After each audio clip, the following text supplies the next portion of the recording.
Fair. So yeah, it's yeah, I don't know. Like I said, I mean, I think we've saw flashes. I mean, somebody like Fresh doing what he's doing or doing what he did in Rupp, I think's a big deal. Uh, I don't know. I don't know. I don't know that we have. It depends on what you're calling that. Are you calling? I mean, an on the court guy? Because I think a guy like David that goes after ball the way he does, when a ball, when a ball's there, and I mean, it's stuff. Or are you talking about a guy that's going to almost punch somebody in practice? And if you ask him one of those, I don't know that we got one of those. So here's what happened yesterday. I've been meaning to get to this, people, just to kind of back out of the details. Yesterday, I kind of waited to the end of the show to kind of put it out there. I don't like people that are I don't want to say in particular people. I don't like hunting for stories, right? Yeah. I don't want to move. I don't like when you take advantage of sports to interject a story that's not, necessarily the case. Yesterday, when I left the studio, I listened to a little Bob Valvano, right? Mm-hmm. And you didn't get to actually hear it live, but there was a little bit of exchange, over the course of an interview that I want people to kind of check out. Brian Hall.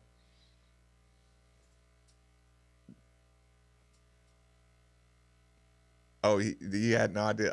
I was waiting for the Bob Valvano. All right, let's get Tim Sullivan on and get this started here. Tim from the Courier Journal. Tim, I got to tell you, I love you like a brother. You wrote a nice piece about me after my heart attack. Wait. Pause. People, for future reference, for the rest of your life, beware of the phrase from the Valvanos. I love you like a brother. The meanest things the Valvanos all have ever said, I guarantee, have started off with the prefix, I love you like a brother. Would you agree with that, B-Hall? I would. It's like a family over there. Listen, it's coming. Big family affair with if Nick they and say, I Bob. love you like a brother, watch out. Go ahead. You're an old school reporter, and I say that in the most complimentary of ways because old school guys do their job and they get sources and they report on the sources and, get a source and get a confirmation. But I'll be honest with you, that text the other day was beneath you. It's one guy who's pissed off after a loss, a week after they lost to Kentucky. I mean, there's part of me that has to ask you, are you pressured by the paper to have people talking about what you're writing stuff? Because, if you do that, they're going to talk about it. But do you really think there's credibility? You think there's meat on the...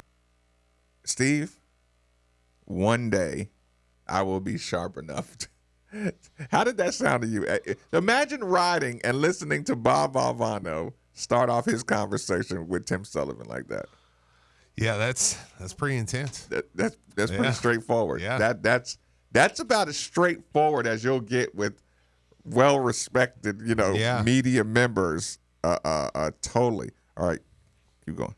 If you do that, they're going to talk about it. But do you really think there's credibility? You think there's meat on the bone with that, honestly? Meat on the bone with what? That there's a widespread concern about Chris's coaching, that the honeymoon's over, and that people are wondering, did they hire the right guy? Based on what? You can't find one analyst nationally that would say that. And could you find a fan? It's not about analysts, Bob. What's it about? The fan base and the boosters. And, I don't, personally, I think Chris Mack should be here at least until we get a sense for what he can do after the Brian Bowen thing is resolved. And that could be, years from now. I'm not certainly critical of him, but I am not going to ignore significant players at this university who have concerns about the head coach. And, I tweeted about one prominent booster after the game, or actually Saturday evening. I was in contact with another one Sunday who, on another subject, who unprovoked questioned some of Mac's, coaching. And, I'm just trying to monitor the situation. If you looked at Twitter in the 10 minutes after the game Saturday, you would see an incredible number of... If you look at Twitter directly following the game, when I heard that, I thought Bob was gonna explode. I like because that state, and this is like I said, this is great conflict resolution conversation that these two adult men had, right? So there's no shade involved in this.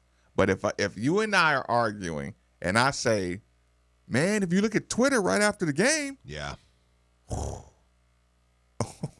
that's a tough. You know what I'm saying? That's a tough. Yeah, that's a tough sell that's job. what's backing me up. Right? Yeah. Right, Bill. Saturday, you would see an incredible number of sharply critical comments, including, although this doesn't qualify as a critical comment, but your own Andy Sweeney is asking, is the Chris Mack honeymoon over? He said that in response to your tweet. No, he's not, because my tweet didn't come out till hours after the game. His was at 4:14 p.m. The game had been over for 14 minutes. Go on Chris Mack's timeline on Twitter from Saturday. Brian, and just read hang the on comments real quick. for the I do want to first say 10 this. Also, probably not your best source for the feeling of the fan base. Of the Louisville fan base. Twitter and Andy. And that's not shade. He would agree that look, that reminds me of the Chappelle show joke when he says when some world problems are going down, they bring in Ja Rule. Yeah. And it's like, what does Sweetie think about the state of affairs with Louisville basketball? Like, I have to know. Yeah. Go ahead, Bill.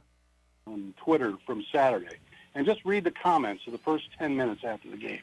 There's a lot of people who are not happy. I mean, I don't think it's rational. I don't agree with them. Well, then why would you write it? Then why would you write it? If you don't think it's rational, why would you write that? Because it's Pause. news. Pause. You understand? Pause. Everything that we do in media is in this debate. You know what I'm saying? I don't think it's rational, but I'm gonna put it out there because it's making the news. That's what we all here sit around and talk about. We say, why do you give that life when that's just an angry fan? It's like when somebody gets a tweet from a fake account. I mean, somebody's thinking it, and somebody's quote unquote saying it, but it doesn't make it real.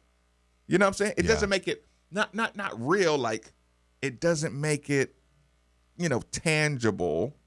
And again, this is my thing about you not putting listen, I think everyone should have to put their avatars as their own self. You know what I'm saying? Mm-hmm. Like, I think you should have to sign up. There needs to be a social media platform where everybody's obligated to use their government name. To use your government name. You know what I'm saying? Just to keep the humanity in what you say and owning what you say. Right? Yeah. But that statement is like, ooh, like Bob's gonna blow, like, because everybody thinks the same thing. Like, if you get your news from the first 10 minutes after a game, Yeah. Go ahead. Rational, why would you write that? Because it's news. Do you understand what news is? I do. I don't need you to lecture me on news. I know what news is, but my point is, if the guy, because he's a prominent booster at Louisville, if he told you that the Earth is flat, you writing that? Really? You're going to write that? It's not the same thing. Why not? Because obviously the Earth is not flat. Yeah, but you just got through telling me you didn't think there was any credibility to it. I said I don't agree with it, but I can see that there are people who are upset. Of course they are. Tim, come on, you've been doing this for 40 years. After a loss and after you lost to your rival in overtime, you really think you got to go hunting for people to be upset? Well, I mean, it's like shooting fish in a barrel. How hard is that? Normally I would ignore them, but when they are important players in the program or at the university, it's hard to ignore. Okay, and, so then now what I would ask you respectfully I'll say this. Score one for Tim. Like I said, normally I'm here for the, for the get him, Bob, get him, but I'll say that. Although Tim kind of changed his words about, he's saying, I think it's, he said he didn't think it was, reasonable, but then he's changed, he said, but I will say score one for him saying if it's a power player Yeah. at the University of Louisville saying it, at the very least, okay, I'll give him that point. 1.2 to 1, you know what I'm saying? Fair enough. Go ahead. Now, what I would ask you respectfully as a reporter, don't you think if that's true, there's more to the story before you send that out? In other words, what's the context? Are they mad because they've had their power diffused by the new leadership at the school? I'm not saying it's true, but is that why? What's their motivation behind doing it? And I'd like the examples, even if you don't want to mention their names. Where has he fallen short as a coach? Give me examples of something And again, I don't know if they're actually going to say it, but to give context, he says he received a text from this booster directly right after the game. You know what I'm saying? 10 minutes after the game. So, that's context to him, going with the story. Coach, give me examples of something that are these basketball people? I don't think he has, but there are people who believe that or who are starting to question it. And my job is to read the room. And if people are starting to think that the honeymoon is over, I want to look. And then that's when I take a point. Your job is to read the room, but the room you're going to is the 10-minute Twitter room. Yeah.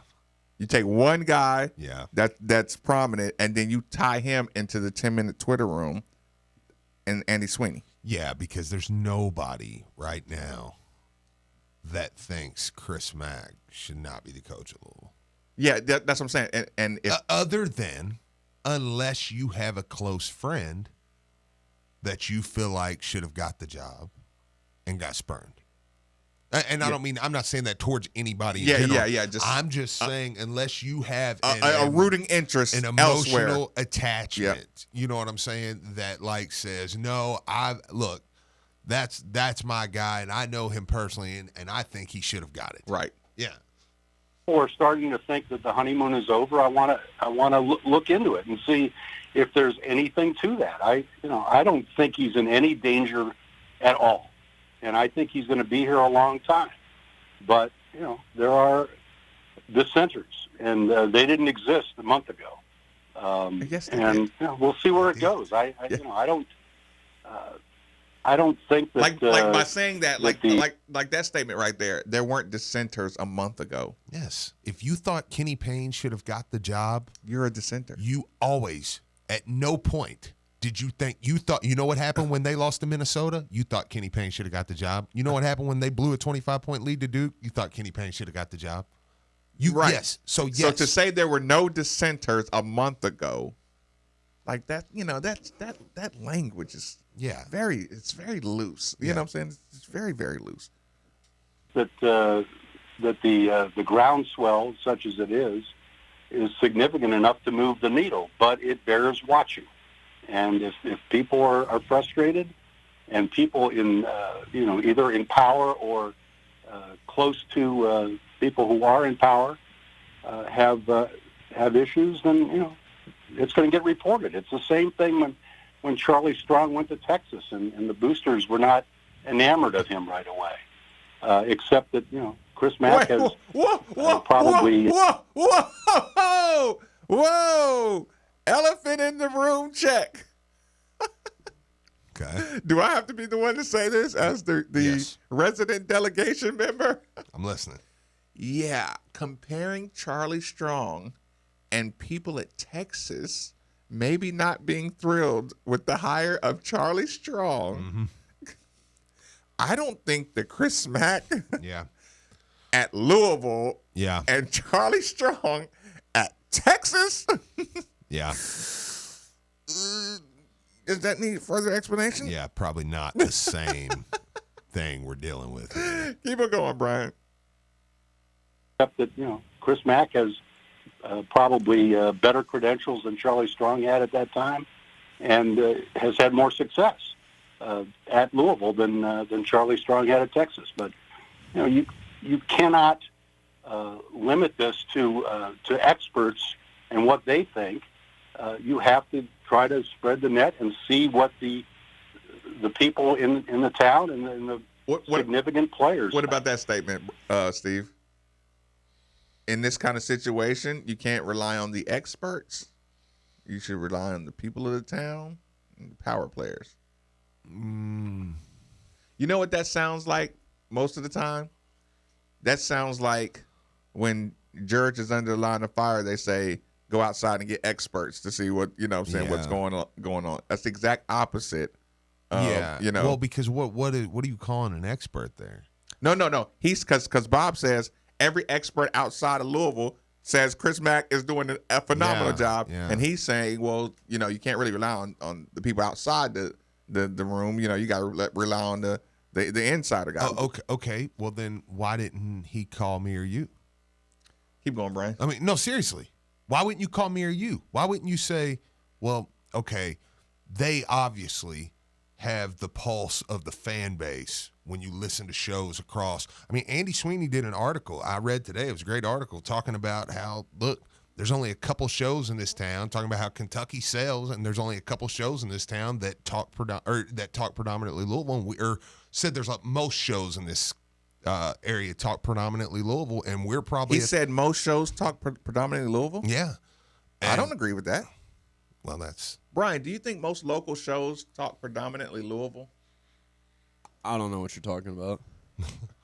Fair enough. But I mean, seriously, I think that you would look at that and you would say, okay, Stephen Marcus, there's a couple others that may talk. I mean, I think that there's I don't know, probably 50-50. There's not that many Kentucky ones, I'll say that. Okay, right. So here's my thing. Why, if you're a Tim Sullivan, why would you not come? Why would you come to one person who says, and I'm interested to hear who the person was, but I mean, of course, we'll never know, and that's fine. I understand how that goes. But why would you not listen to if one guy come and said, look, I think Kenny Payne should have got the job all along, okay? Why would you not then say, okay, you know what? Marcus, how many people do you know? Marcus has a show, and it's predominantly Louisville, and Louisville people call. Are you hearing any of this? And you know what we would have said? No, not 1 ounce of that. Do we get calls or text or anybody stop us in Applebee's who are not directly who doesn't talk to a Kenny Payne and I hate even using Kenny Payne's name. I know because it's not really a him thing. It's just he's a great guy, like, so whatever. It's fake dissension. Yeah like and the thing is it's like, are you hearing anybody? And we would say no. And would that not immediately just go, well, this isn't really a thing? Right. I mean, I think that's common sense. Right. But again, my thing is not the source, because I gave him the score on the source. If you tell me, and your reputation is always on the line, and everybody's reputation is on the line with their profession or whatever. Mm-hmm. So when you tell me you have a source, an inside source, that's a high-ranking, booster or whatever, a highly prominent booster who says that, I'll give you that point. But if you back up your point with the first 10 minutes of Twitter after a loss, or an Andy Sweeney, like I said, this is no shade. Just we know, the Louisville fan base and Andy Sweeney have been contentious, at the least. Mm-hmm. And if that's your citing sources as credibility to this one, I'm like, ugh, wouldn't that make you feel uncomfortable? You know what I'm saying? Sure. You somebody's mad at me. You go get my ex-wife and her family to support while I'm a bad dude. Yeah, absolutely. That's not a good. Let's get the Monday after talk about David Johnson, and I'm going to turn, and my only opinion I'm going to take from that is Andy and the Kentucky dude he has on. Right. Yeah. That's what everybody thinks about David Johnson. Yeah, and say this is the pulse of the city. David Johnson is not good. Keep going, Brian. In the town and in the significant players thing. Okay, so let me ask you some questions. What specifically are they criticizing his coaching? What do they not like? Well, we're dealing with text messages. I mean, they. Well, I mean, one of them. Like, is it substitution strategy? I'd like to know. I would like to know what the criticism is. I think that's a fair question. I think there's a criticism about his coaching in big games, which is, I think a pretty general observation that these are not coaches. These are not people qualified to assess X's and O's. I'm not qualified to assess X's and O's. I'm just telling you that there are concerns among people who are significant at the University of Louisville. Are they basketball people? Do they have knowledge of basketball?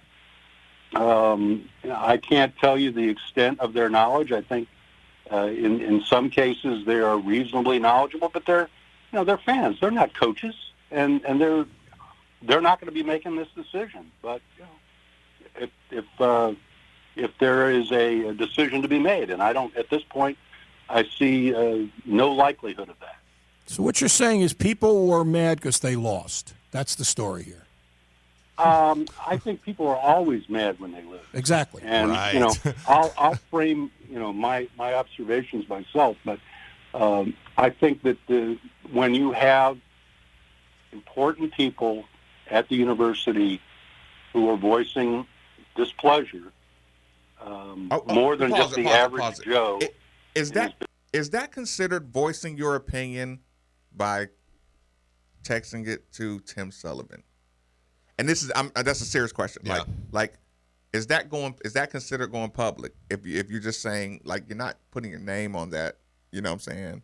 And I'm sure that said guy has social media, I mean, that's a bad assumption, but you know what I'm saying? Right, but right. is that really, and if you're prominent, you have a voice, you know what I'm saying? Yeah. Do you feel like that's voicing your opinion? I mean, yeah. Because if I call Tim Sullivan and I say, hey, you can, hey Tim, this is how I feel, but don't put my name on it. Yeah, then that's not really your opinion. Because that statement, I think, carries more weight if you put your name on it. Right. Yeah. Then Right. it's news. That's what I'm saying. Yeah. To me, that's Yeah. voicing your opinion. If Tim Sullivan that's says- like saying me go to my burner account and voicing my opinion. Yeah, That's not yeah. voicing. That's voicing an opinion. Yeah. Not my opinion. Because that's news. If it says prominent booster Marcus Maven says Coach Mack's not it. It is Should have going been to Kenny be. Payne. I You know. cannot wait to that faithful day when I just get mad at everybody in the program and just everything sucks and I start a whole new career. Yeah. Everybody sucks. Yeah. It'll be It'll be something. More than just the average Joe in his basement. I think that's noteworthy. I mean, is it going to change the trajectory of the program? At this point, no. I don't know the extent of it at this point, but I know that there were some pretty harsh statements made about him by people who, in many cases, are anonymous. Usually you wonder if that's a Kentucky fan who's infiltrated a U of L site. But you go on Cardinal Authority and you've got one message string that says "Welcome to mediocre basketball under Mac," and another one that says "Major talent, mid-major coach." I think that's a little surprising. I don't know that we would have seen that under Rick Pitino. Oh, okay. So that's What? Ooh. Keep going, Brian. Under Rick Pitino. okay. So that's where we're going with this now. Well, no, it's all part of the same thing. I mean, it's our people, losing their love for Chris Mack after a couple losses. They were number one in the country a month ago. I think in many cases, to a large extent, it's kind of ridiculous. But I can't ignore it. But that's Okay, Bob's so point. what we're- If you say it's ridiculous, yeah, you have to ignore it. Yeah. Yeah. Like, I love the message boards, and I don't think, and I'm not one of those that laugh at the message. Like, people make jokes like, all right, you go to the message board. No, I mean, message boards are where people. Yeah, there's a lot of Twitter opinions. before Twitter, and there's a lot of people on there that know what they're talking about, that put stuff on those that are kind of premium stuff. Yeah, So, but you can go to YouTube and go to Made for the Ville, and you can read all these opinions, all these, I think this guy should be sorry. And then there's three guys that jump in there and just, this is the worst radio, or not even talking about this, but just sabotage the room. Sure. Now, if you pick out of the saboteur, then and run with it. So yeah, just look, like I said, I think we got a couple more seconds to this that I before we And ignore it. Okay, so what we're saying, though, let me ask again. Bob, trying to wrap so it are up. these people, in the best of your knowledge, that are, quote-unquote, loyal to the old regime, to the Tom Jurich, Rick Pitino regime? Is that part of knowing them as you do? Might that be part of the deal? 'Cause I'm so naive. Rick's name never even popped into my head in this discussion. I had no idea that somehow was a factor of this, that we're going to be still comparing. If we still had Rick, we wouldn't be going through this. But, okay, if you want to play that game, then I got to ask, are these people Pitino loyalists? I'm not going to identify them beyond how I have. So they are. They are. No, I'm not saying that. I'm not, Jeez, and Bob. please don't put words in my mouth, Bob. I mean, I understand that, your job to some extent depends on the approval of the athletic department, but mine does No, it not. doesn't. If it would depend on the approval of the athletic department, I'd have been gone years ago because Jurich hated me. So obviously we've disproved that theory. So if Chris Mack wanted you off the analyst role, you would still have it. Is that correct? I don't know. You have to ask Kenny that. That's not for me to decide. But I was objective when Rick Don't was turn here, this around on albeit me. loyal to him, and I'm being objective when Chris is here, albeit loyal to him, because I do think you can still walk that line. And I have a problem with people saying things that are not substantiated. And what's not substantiated is, what are they criticizing specifically? I want to see, like, I've had other coaches, like, I'll give you a perfect example. Roy Williams in the Hall of Fame, one of the all-time great coaches. One of the knocks on him is that he is so committed to the way Dean Smith used to play that he won't change from that. And there are people that have said, my God, some years your talent doesn't suit what he's doing. I'm not saying it's right or wrong, but I'm saying, okay, that's a criticism. What is the criticism these people have? I'd like to know what it is, because I don't hear it other than if they make one free throw against Kentucky and win that game, I'm going to suggest 80% of the people that you complain to be hearing from, you wouldn't hear a peep out of. So we're getting that pissed off about one free throw? That's what's making people lose their minds? You'd have to talk to them. And, I can't speak for them. I'm talking about text messages that are in almost by definition cursory. You know what? I just learned this. I learned that I'll always have a job in the media. If I can go to my phone, right, and make and report something, Steve, and not give the name to the guy in my phone, I could say things like prominent local businessman. You know what I'm saying? Prominent local supporter of University of Louisville, right? And run with whatever he says. I could say, and this one's funny, y'all. You're gonna appreciate the humor in this one. Local judge. No. Oh gosh. I know. No, you get my point. Everybody knows. Don't put me on. Yeah, right. Everybody knows. Durham. We talk about the games all the time. So anyway, but you get my point. Yeah. If I can use that to make if I can couple anybody and any look, nobody's gonna text me during the game anymore. I should have thought about that a long time ago. I know. I should have just put somebody out. I will put all your stuff out whenever you text me during the game. If you text me during the game, I'm gonna go public with it. Yeah, now that'll get people to stop. Mm-hmm. Good call. But basically, like if a text message in the heat of battle